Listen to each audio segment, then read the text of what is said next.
Morning, Steve. Morning. Have the last few days been a case of building on the positives from Tuesday night?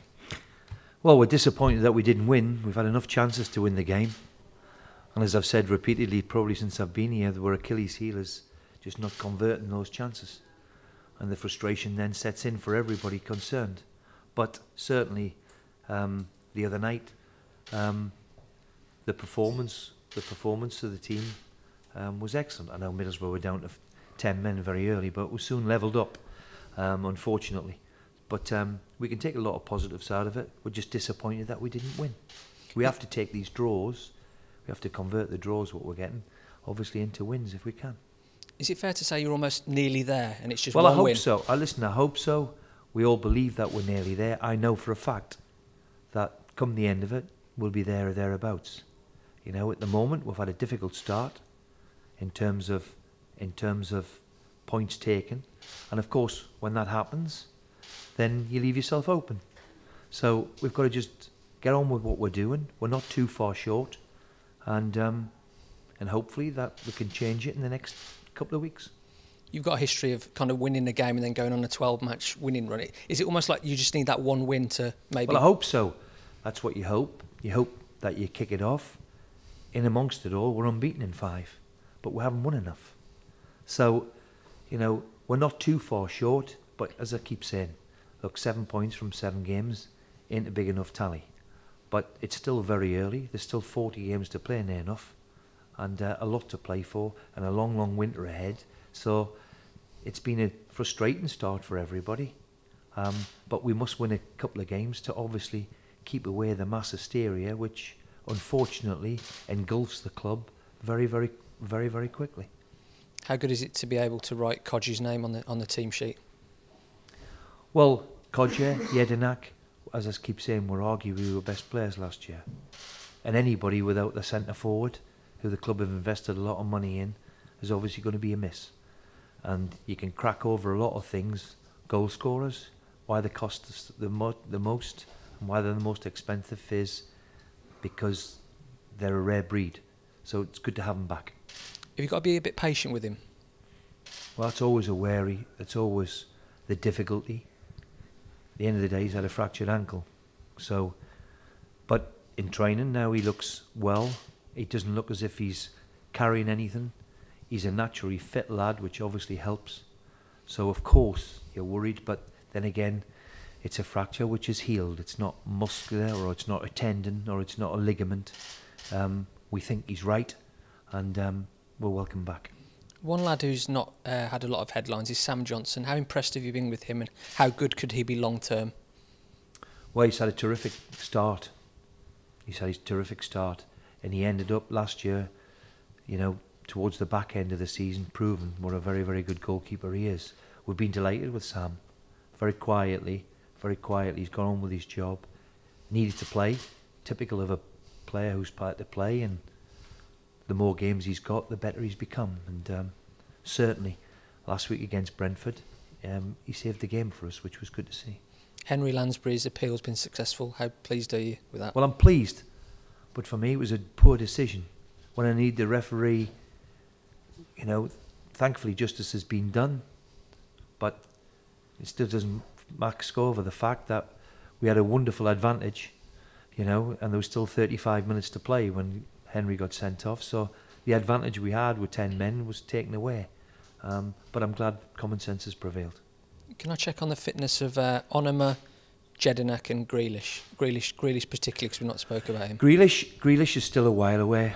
Onoma, we think is going to be okay. He'll be okay for tomorrow. Who's the other one you said? Jedinak, just because he came off at half-time. Mile's a bit sore. Which is a bit of a concern if I'm being honest. But his groin was a bit sore. And that's why we took him off. Any other injury issues? No. Barnsley coming up, they had a very impressive win at Derby. They're very impressive. I've been very, very impressed with the job Hecky's done up there. You know, they lose a few players and then they bring a few in from non-league and the lower divisions. They're young and hungry and desperate to do well. Difficult place to go and play, you know. So, always been difficult, and over the last few years in particular, they play a certain way. And you've got to give big credit there for what he's done. They had a great result against Derby, beat Sunderland not so long ago, 3-0 there. I think they're unbeaten at home, so big game. Cheers, Steve. Thank you. That Lansbury thing, I totally understand why you felt aggrieved on the night you didn't get any luck, but actually having it overturned, is that the first bit of luck you've had for a while? Well, maybe it's the luck's turning. Sometimes as a manager, you need a bit of luck now and again. And the unfortunate thing for me at the time was I didn't think it was a red card at the time. I think it was a silly challenge and a deliberate trip, but that's all it was. So thankfully, common sense has prevailed. Let's hope that's the case. You've been in football a long time, but when you see 18 shots, 6 on target against Borough, and the nature of the way some of those efforts didn't quite happen, you know, yeah. Snodgrass is missed, and you've got in all of the games we've played this year, even the one at Reading, we're clean through. We've had a couple of chances, you know. We've missed chances against Hull. We very nearly blew them away. We took them against Wigan and against Norwich, so we're not too far short. But look, when you've got 7 points from 7 games, it opens yourself up for criticism.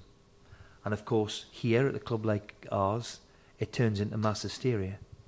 And that's what's happened over the last 7 years. The club's had 7 managers in 7 years. So, and you can understand why now.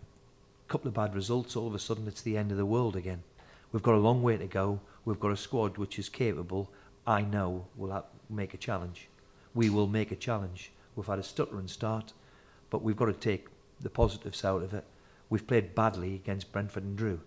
You know, we played badly against Cardiff in the second half. That's it. In the 9 games we've played, we've done okay. Haven't really got the rewards that maybe we should have done. Why do you think there is this mass hysteria here? Because it's Aston Villa, and it's the expectation that goes round. But let's not forget one thing, Rob. I inherited a club that won 5 games in 18 months. And as I've said to you, it's gone back now for year upon year. And then, of course, it's off with the manager's head. You know, if that's going to change anything, history tells you it's not. So we've got to win a couple of games to stop all this, as I said, mass hysteria, get on with the job in hand. And I know that we've got a squad of players who will be there or thereabouts come the shake-up at the end of the season. Have you managed to keep the players' heads calm, or are they feeling the pressure from that well, sort of hysteria I think around the what place? they understand very, very quickly, and the vast majority of them have only been here 6 months. You know, from January to this summer, what they'll find very, very quickly is it's a big club. Big club has expectation. Expectation goes with your demand. And once you play here, you've got to deal with that, put up with it, and that's part and parcel of playing for a big club because of the expectations that Aston Villa has had over the years. I have to say, not over the last few years. It's had a difficult time, and it's still having a difficult time. But I do believe that there's a way through it. That there is light at the end of the tunnel. I do believe I've got a squad which I know will be capable of mounting the challenge this season. When you came in, it was definitely a rebuilding job and a transition job, trying to get a lot out, trying to get a lot in, getting the squad as you wanted it. Is it still that transition period for you? Yes. Do you think? Yes, because in the past, when you didn't have a transfer window, you could let people go out on loan or bring people in. And people don't have that frustration. If you're not playing, then you're ready to rip down the door, or you should be. And that's the case here. I've got 4 or 5 or 6 players who needed to go out and go and play somewhere. Didn't happen, for whatever reason. So, in that respect, yes, transition. There's been huge change under myself. Something like 26, 27 transfers in 6 months. So, you know, there's been huge change within the club. I'm pleased with what we've done in the summer. I'm pleased with what we did last January. We've now got to prove it, and you hope that you're given the time that you make your stamp on it and get a team, as I said, which can mount a challenge. When you see Scott Hogan blocking Conor Horahan's shot, then you know it's not your night. But the one thing you can't do, Rob, is feel sorry for yourself. You've got to say, that's the way it is at the minute. I've never seen and never witnessed that, I have to say. But that's where we are at the minute. This is the strangest. What? That's that particular incident, or generally? Just generally. You've never seen it in all. Well, I've never seen one as blatant as that. I mean, just before that, I think we've just hit the crossbar from, and it comes off the player's back and bounces away. Look, it's not bouncing for us, but as I said, the Achilles heel since I've been here is we've created enough chances and we haven't converted them. Codger's back, which is a big help, but we've relied too heavily on John in my period since I've been here, probably too heavily on him. Can you play Codger and Hogan together up top? Is that an option for you? Well, look, that's an option. I've never had it. Never had it for this season, that's for sure. And of course, the emergence of young Keenan has done very, very well too. The young lad led the line fantastically well. He had a wonderful debut against Norwich, which was only 3 games ago. So he's put himself into the frame too. So, this option of having 2 up front, I haven't had it this season. We've just got it this week, and that's obviously a possibility. I don't know whether you saw in the week these comments from Barnsley owner Patrick Crine. The message in the programme, he says he's got cancer.